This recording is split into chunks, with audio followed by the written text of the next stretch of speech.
Good morning, everybody, and welcome back to the Anita Bass podcast. My name is Anita Bass, your host, and this episode is proudly brought to you by none other than Awake Tours, the world's greatest music festival and travel company in the whole entire world. Currently chilling, waiting for the borders to open. Okay, so today we have on the beautiful Dr. J, who is the director of Open Space Healing and Chiropractic in Fremantle. She has a series of her own events, inclusive of the mind massage and a podcast called Hustle with Heart. So today we speak about her journey to become the director of Open Space and everything in between, paving the way for yourself and creating your own opportunities, what it means to show up for yourself and stepping into your confidence. We also speak about how she has created beautiful spaces where people can heal and experience who they are. Okay, I will get Dr. J on the phone now. Alrighty guys, so as promised, I have Dr. J on the phone. Dr. J, how are you? I'm good. Thank you so much for having me. No, thank you so much for coming on. It's been a long time coming, ever since we've met, and I've been following you and all your content and all your little adventures. So yeah, I'm very, very happy to have you on today and ask you some questions. Yeah. All right. Well, I've already explained to the people a little bit about you, so I'll just get straight into it. My first question is, we'll start with how you came to be the director at Open Space and a little bit about your journey to this position. Yeah, absolutely. So it is, I guess, like a long story that I can make short. Yeah. But really, I started out in the health industry about 15 years ago as a personal trainer. Yeah. I was originally a boot camp instructor, and I worked for the original boot camp. So I was one of those people. My name was Corporal in the boot camp world, and I was one of those people that would make, you know, you lay on the beach in the water and do push-ups at the water's edge. Yeah. And I would scream at you to go harder and all of that sort of thing. So it was quite the hard taskmaster, and I thought that, you know, exercise and health was about, you know, the more you do, the harder you train, the better you are. Yeah. And I had that mentality. I had that mentality with my clients, training them, and I had that mentality with me and how I looked after my body. I went too hard with that, and I ended up burning out physically. So I was training, you know, 3-4 hours a day. I was taking fat burning pills, double dosing them. I was eating next to nothing. Yeah. And I wasn't listening to my body, and my body was desperately trying to tell me to slow down. And I sort of reached that peak of training where, you know, I was beating all of these, you know, these 25-year-old males around me. And then one day I could hardly get out of bed. Yeah. So I ended up getting glandular fever because I'd run myself so much into the ground that I couldn't even, you know, walk to the fridge without feeling like I needed an hour nap. And so I thought, wow, okay, so I've never looked after my health more, but never been sicker in my life and never felt worse in my life. And so then it led me on to a journey of looking at health and wellness more holistically. I started studying chiropractic. I started learning more about the body. Once I graduated from chiropractic, I wanted to do postgraduate work in holistic lifestyle coaching as well. And then it was about finding a place that really related to how I really believed the body and wellness should be dealt with, and that is in a holistic way, looking from mind, body, soul capacity. Yeah. And I found this little hole-in-the-wall practice called Open Space Healing, and the director there at the time was called Angie. And I started working for Angie, and she was talking about with her clients, you know, wellness and how to stay well, how to keep well, and it really aligned with what I was doing. And so I worked for Angie at Open Space Healing for about 2 years as her associate, and then so this was 6 years ago. Yeah. And then we decided to team up and combine our superpowers, and we expanded Open Space. I bought into the practice, and we expanded Open Space together to where it is now, which is, you know, a 7-figure business in a huge space in Fremantle. And we, you know, have helped thousands of clients, you know, be well and stay well. And we have a team of 12 as well. So been quite the journey, but Yeah. it's been amazing. Oh, that is amazing. And it's so cool how you've come full circle. Like, I think, as you said, when most people go in, they think like health, fitness, get fit, do everything, rah.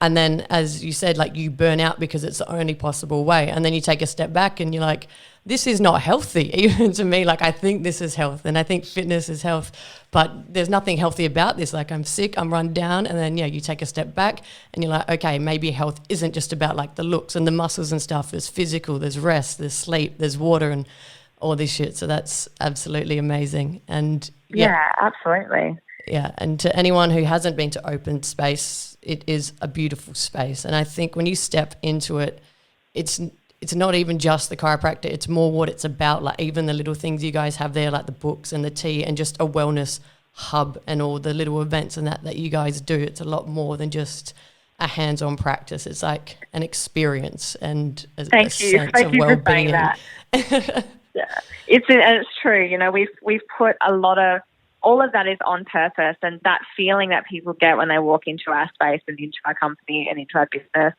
it's all designed that way for a reason. You know, we have the signature scent, we have the organic tea, we invite dogs and animals into the space. We're a barefoot practice, and these are all things that I think align with our values. And it's really important for us to create that customer experience so that people can feel like they're part of the community and feel connected, because there's so much disconnect in our world at the moment.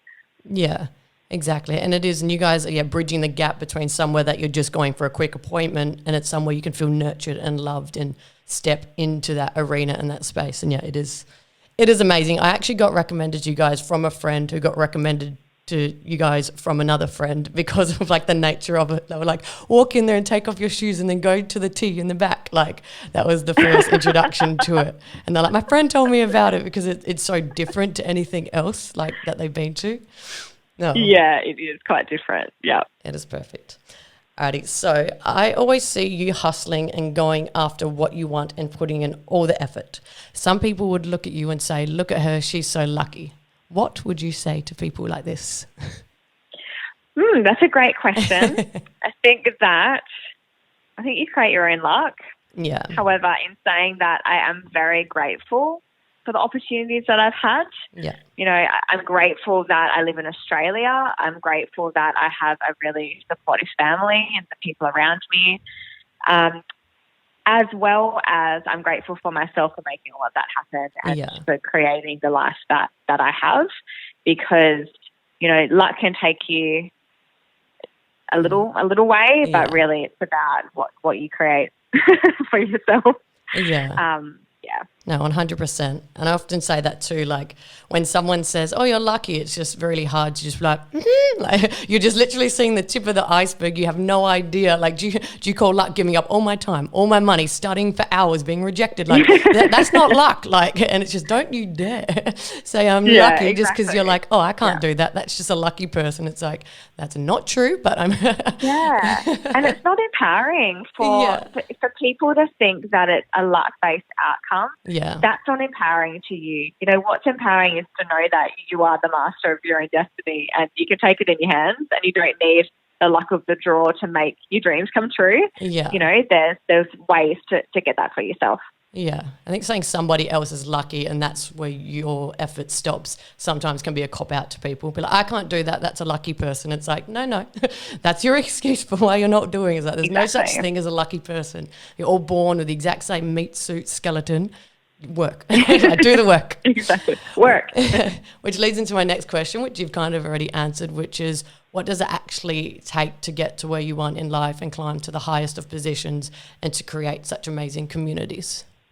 Look, my answer a few years ago would be different to my answer now. And that's because even a few years ago, I was still in that mentality of back when I was a personal trainer days, that more means more. Yeah. And I don't believe that anymore. I wholeheartedly feel like I can do less and have more. Yeah. And I think from an outside perspective, people think I'm really busy all the time. But the reality is I spend a lot of time watching Netflix in bed. Like right now, I'm literally in bed in my underwear having this conversation with you. Yes. Today was a really busy day, but most days don't look like that for me. You know, I'm with clients 15 hours a week, and the rest of the time I'm working on the business. I'm working on my creative projects. I'm enjoying myself. I'm going for walks. I'm seeing friends. So I feel as though it's about working smarter instead of working harder. Yeah. And when you lean into alignment and if you lean into the things that bring you joy, then it's like that thing of you don't work a day in your life, because the things that I do on a daily basis to work on the business and to quote unquote hustle are actually things I would do if I didn't get paid for them. Yeah. I just love them. And so I think that, you know, the biggest thing is to, if you're wanting to get somewhere, lean into the things that are full body yeses and that feel very expansive rather than restrictive, and that excite you and that ignite you, rather than, you know, make you feel like burnt out, so to speak. No, that's so cool, and that's so important, I guess, to like raise the awareness that less is more, because it's something that we never really are told, and you're made to think that you're lazy, I guess. Like I grew up with blatant hustle culture, and I remember I used to, well, E.T., Eric Thomas was one of my top ones, and he used to get up at 2 o'clock in the morning and he'd like, we don't sleep, blah, blah, blah. And I remember I started getting up at 2 o'clock in the morning and I was like, why am I up at 2 in the morning? I have nothing to do. I'm so fucking tired. I've slept for about 3.5 hours. My eyes are burning. It's black outside. And then I just had the shittest few days until I was like, why am I doing this? And yeah, people are like, don't sleep. Sleep when you're dead. And that was me. I was like, I'm hardcore. And then when I started resting, exercising and eating right after, same thing, I just purely burnt out and I had no other choice. I was like, I can literally get done in 2 hours, which I gave myself 10 hours to do before, because now I'm well rested and I'm focusing on it instead of just thinking I'm like some hardcore gangster who doesn't need to sleep and just hustle. And I'm like, yeah, but you feel bad for that in the beginning, or it's not something that's really out there, I don't think, when you're, it's so important. But absolutely. The health of yourself is the health of what you create in the world. So if you can't look after yourself, you're not going to be able to hold the space to hold your dreams, essentially. Yeah, 100%. Righty, so speaking about communities, can you let us know a little bit about the mind massage and the idea behind your wonderful events? Yes, absolutely. So the mind massage was an event I created where I collated a very holistic approach to wellness and to unwinding someone's stress response in an evening. And so in that event, I speak about how your headspace and your thoughts can impact your physical body and how your physical body can impact your thoughts. And holistically, very clear action steps that you can change in your lifestyle to change your physical response to stress and to change your headspace around stress as well. And so with my events, obviously there's the information, which is really valuable and really fantastic. But what I love most about the events is that I love to create experiences for people. And so all my events, they're always done in beautiful locations. The last one was in the Hidden House in Fremantle, where we had, bright pink walls, disco balls, awesome music, an amazing vibe. I love to bring, the local health businesses in that local area to the guests there as well. So we have a mini market, we have a photo booth, and really we just have a fun party. And I think that, people that go to things, there's a lot of people that consume a lot of information, which is great, but the things that really stick and the things that you start to implement are when you remember the way that something made you feel. And so I would like to think that I invoke a feeling. No, and from the videos and photos that you've posted as well, like I feel your events are very special as well, like similar, I guess, to how you did in open space. In your events, you bridge the gap between just merely going to an event to then feeling included in the part of the feeling. And that's kind of what some businesses miss. They're like, come here and come to my event, and you rock up and you you don't really know the people, so you feel awkward. A couple of people are friends, so you feel like it's cliquey, and then you feel weird, and then you'll listen to some, but you won't feel completely comfortable to put your hand up and talk. Whereas with yours, it's such a community aspect and everyone together and everyone talking, and such a lovely feeling that they get so much out of it as opposed to just buying a ticket to an event and going home. Like, Yeah. Thank you for saying that. And I think that in business in general, if you think about, it's not about you. Like, it's not about you as the owner or the creator. It's about the people that you're connecting with. And if, like, for me, I'm just continuously thinking about what is that person's experience going to be? Where may they feel uncomfortable? What needs to happen to bridge that gap, like you say? And then I think if you can focus on that for people, that's when the true magic happens. Yeah, and that's the thing, when you step aside from, I guess, blatantly focusing on financial gain and money as you have, and just think, wait, stop, what's going to make this best for them? Ironically, that's when you get more business coming through, because people are like, fuck, this is like something never before as well. And that's what people don't realize too. I find a lot of people in business just go straight after the dollar, and they're like, no one wants to buy my stuff. It's like, because you're just selling, and it just looks like you're being sold at every single turn. I'm like, ironically, when you drop that and you really focus on what's going to give this person the best experience and put myself aside and my gain, what can they get out of it, then ironically, flip 360 degree, like you will get more clients. Like, it's fantastic. It is. Absolutely. Alrighty, so I have recently seen through your socials you step fully into who you are and 100% in on self-love. Again, I don't know you too personally, so maybe you've always been like this, but I've noticed some of your posts coming up more, and through your confidence and allowing yourself to show up for yourself. I think this is something which is so super hard before you do, but it makes sense once it's done and is so important. So as women and men, sometimes we're made to feel bad for supporting ourselves or saying like, I am great, and are made to feel like we should be small. However, what do we gain by playing small to make others feel good about themselves? So how has it felt for you to show up fully for yourself and just be like, I'm here for me and this is who I am? Oh, I love that question. So good. It's like gave me goosebumps. It's just so much easier. Yeah. So much more free to get out of your fucking head and just be who you are. Yeah. I think that it's hard potentially for people. I have always had a bit of that. I'd like to call it a bit of a rebel tendency, and I think you have it too. Where it's like, oh, you know, what society says you shouldn't do that. Well, watch me, like that sort of thing. And I think that I've always just felt as though I've just been a bit different in the way that I move in this world. Yeah. And I didn't really know why that was the case. And like all my life, I've been quite a showy person. I like to be the center of attention. I'm a bit of a peacock. And I've always loved that. But somewhere along the way, I think through my experiences as a kid, I was told consistently to shut up, that I talk too much, that I was annoying. I sort of dimmed my light a little, and I started to cower away from my natural peacock, showy tendencies, I guess you could say. And then through healing, like I did a lot of inner child work, and I realized that I had these blocks where I wasn't allowing myself to just fully express who I was, because of the boundaries that I put on myself because of childhood and different experiences.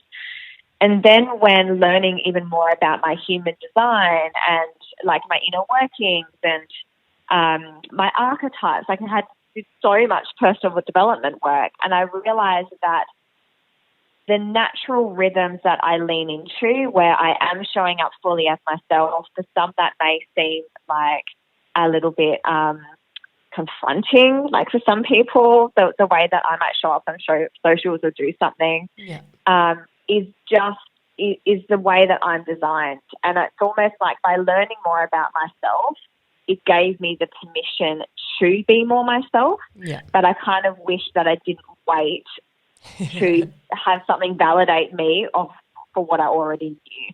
And so I guess it's like, for your listeners, it's like, well, you know what feels good for you, and you know what naturally you lean into and what you flow with.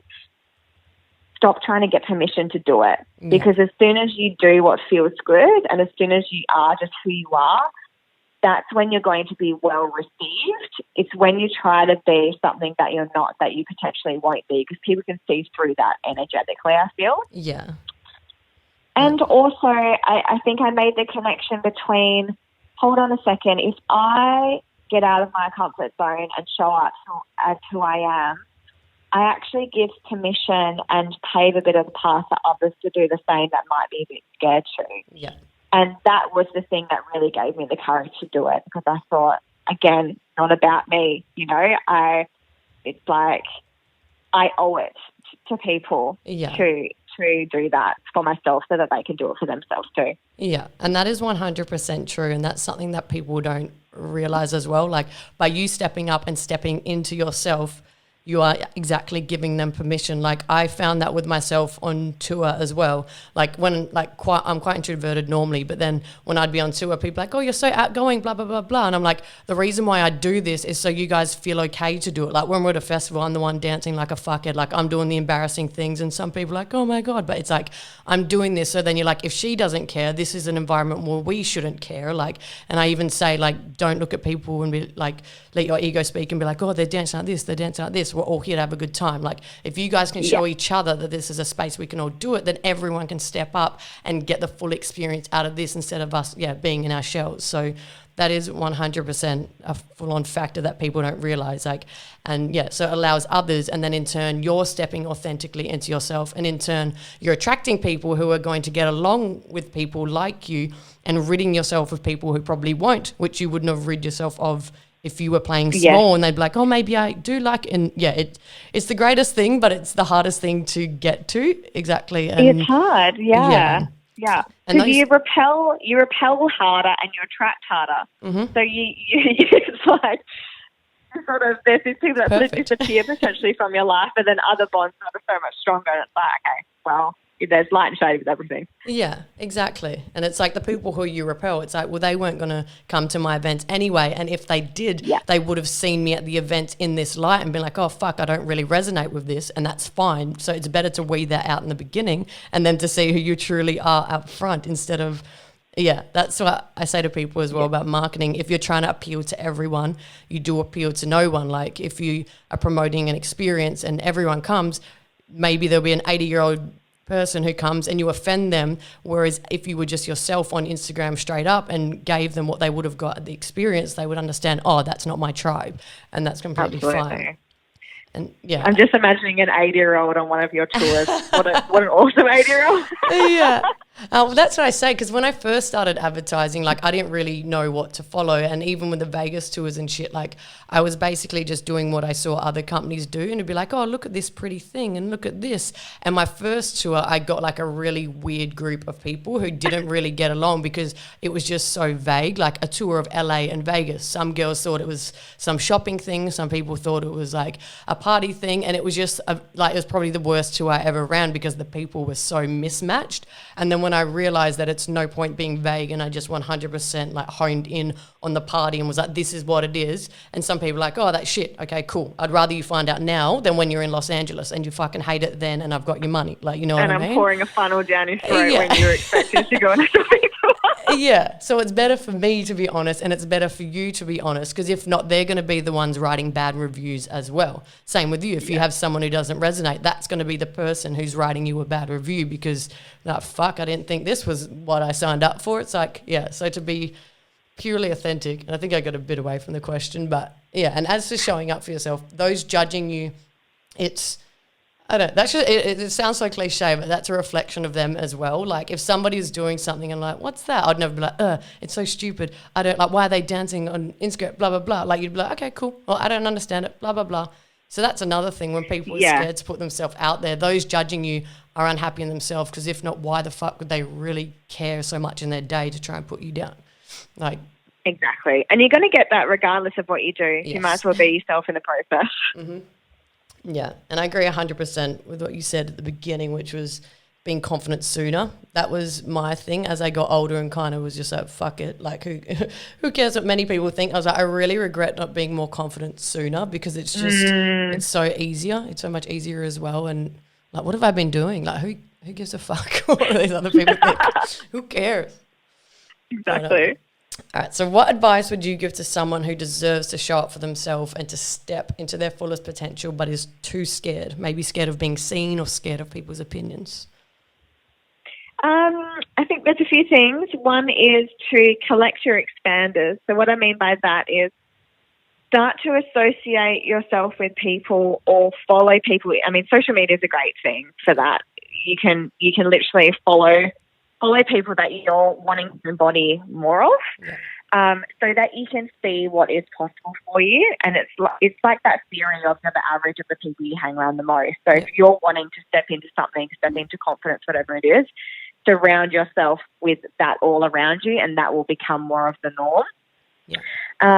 Also, I think it's just really important to,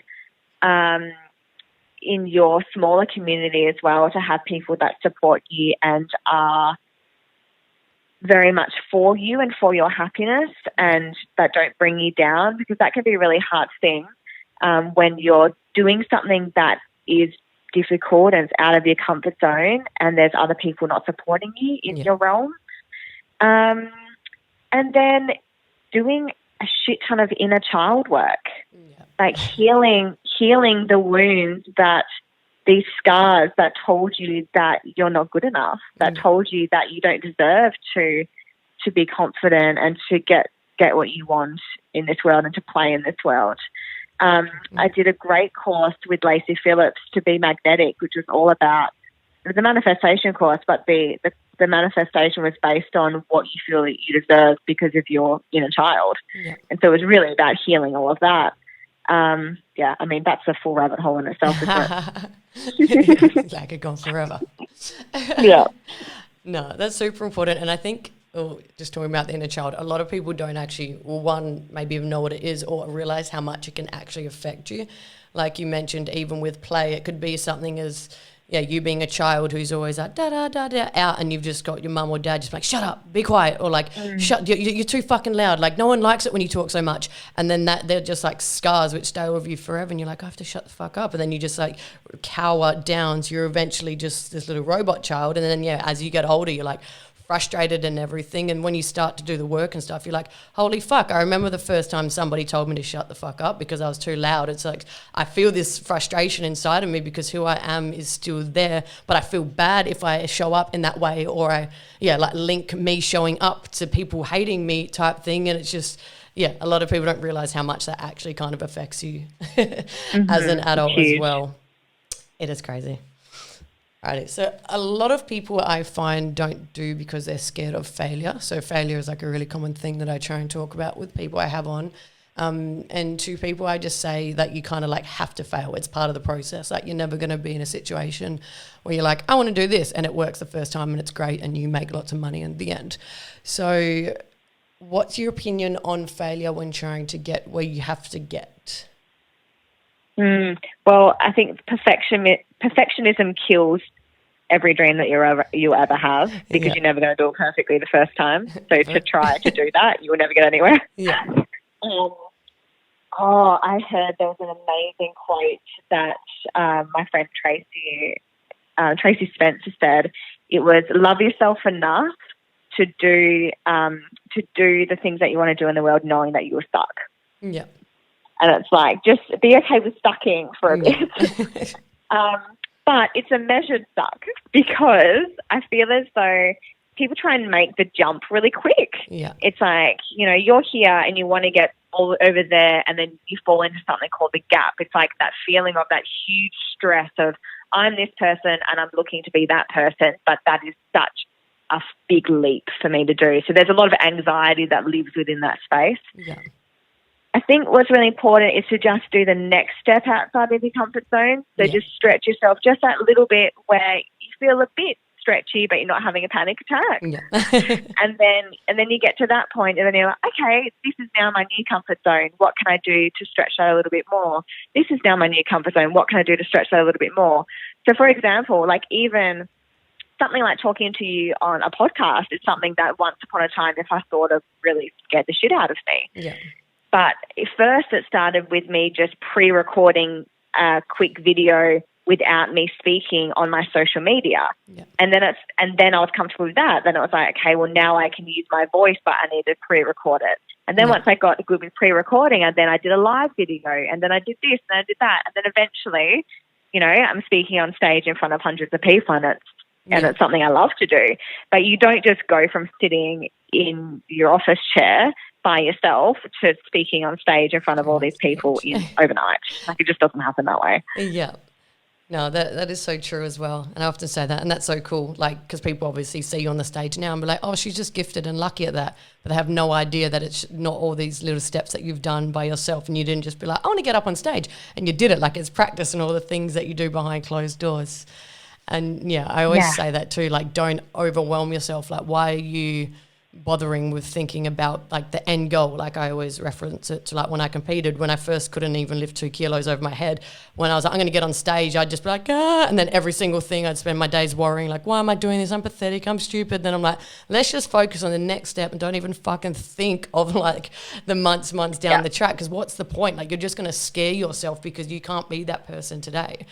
And that's true. And yeah, to bring it back to the failure in the beginning, like, that is so true as well, and so important that people understand that you're going to fail. Like, you have to, and you have to try different things, and you have to see what works and what doesn't work. And, like, failing is good for that, because there's some things that you think may be a great idea, and you, like, look back now, like, that was not it. Like, even in business, there's some things I used to do for marketing, I'll be like, this is the coolest idea, and then looking back, I'm like, that was never going to work. Like, what the? Yeah, and isn't it funny looking back? You're like, I cannot believe I did that. Yeah.